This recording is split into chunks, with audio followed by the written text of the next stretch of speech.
Have you ever really truly stopped to think about your own eyes? I mean, forget any high-tech camera you've ever heard of. What you have in your head right now is probably the most incredible optical instrument in the known universe. It's this perfect piece of biological engineering, physics, biology, and neurology.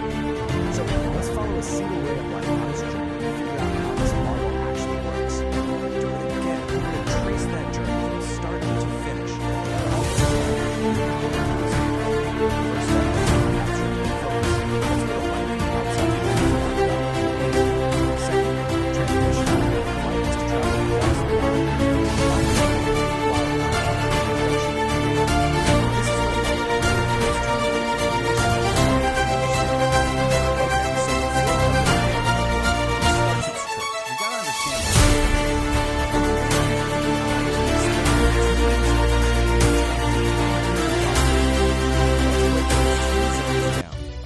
You've got the anterior segment.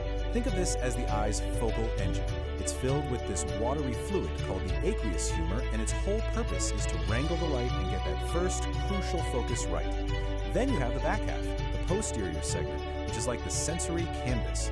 This part's filled with a gel, and it's where the light's journey ends and gets converted into the electrical signals that actually become sight. All right, Act 1 begins. A ray of light from, say, the world outside your window starts its approach. It's about to meet the front-end optics of your eye. Let's see what happens. First contact. The light hits the cornea. This clear outer dome is the absolute powerhouse of focusing. It does most of the heavy lifting, performing that first massive bend of the light. Its job is to get it pointed in the right general direction, right at the back of the eye. It's our primary refractive shield.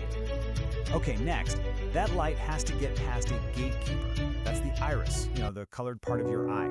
It works exactly like the aperture on a camera. It's constantly adjusting, changing the size of that little black hole in the middle, the pupil, to control precisely how much light gets inside. If it's super bright out, the pupil gets tiny. In a dark room, it opens right up to let every last bit of light in. So once it's through the pupil, the light hits the lens.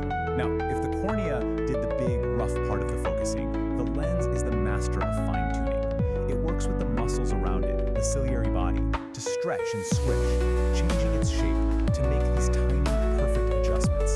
This is what lets you focus on your phone one second and a bird outside the window the next. It makes sure the image is perfectly sharp, right on the sensory surface. And that brings us to the next part of the journey. The light has been caught, it's been focused to a pinpoint.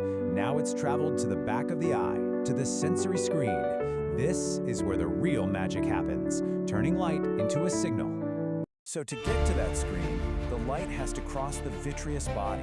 This is just a clear, gel-like goo that fills up the main chamber of your eyeball. Its job is really simple. Keep the eye nice and round and otherwise stay completely out of the way. It provides a perfectly clear path for that focused light to travel. It's like a beautiful, functional void.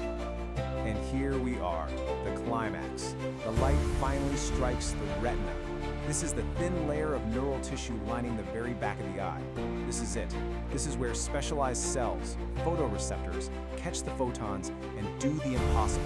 They transduce that light energy into electrical signals. And right in the center of the retina is the macula, the part responsible for your crystal clear, high-def central vision. This is the moment light stops being light and starts speaking the language of the brain. Of course, a process this intense needs a serious support system. Tucked right behind that hardworking retina is the choroid. It's basically a super dense mat of blood vessels.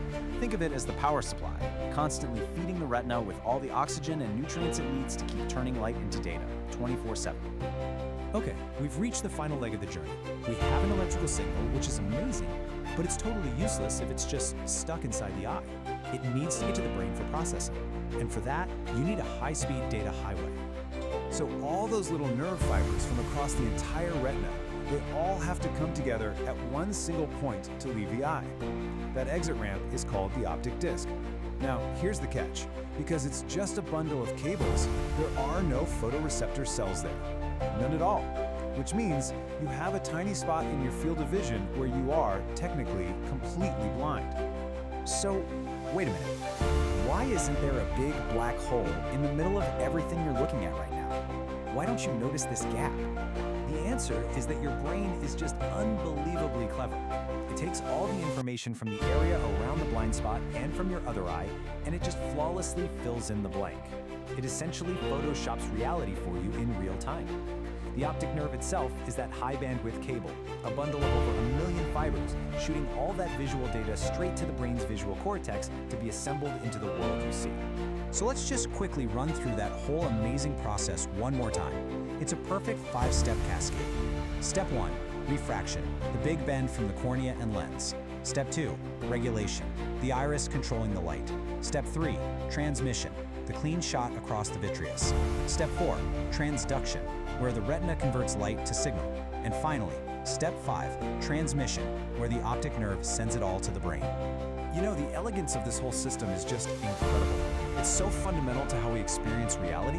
There's an old saying that captures it perfectly. The eye is the lamp of the body. If your eyes are healthy, your whole body will be full of light. It's really a beautiful testament to this biological masterpiece. And that brings us to one last, kind of mind-bending thought. We just learned that your brain literally fills in gaps in your vision to create a seamless world. It makes you wonder that, if our brains are already constructing parts of what we see, how much of our reality is a true reflection of the outside world? And how much is just a projection from inside our own minds? Something to think about.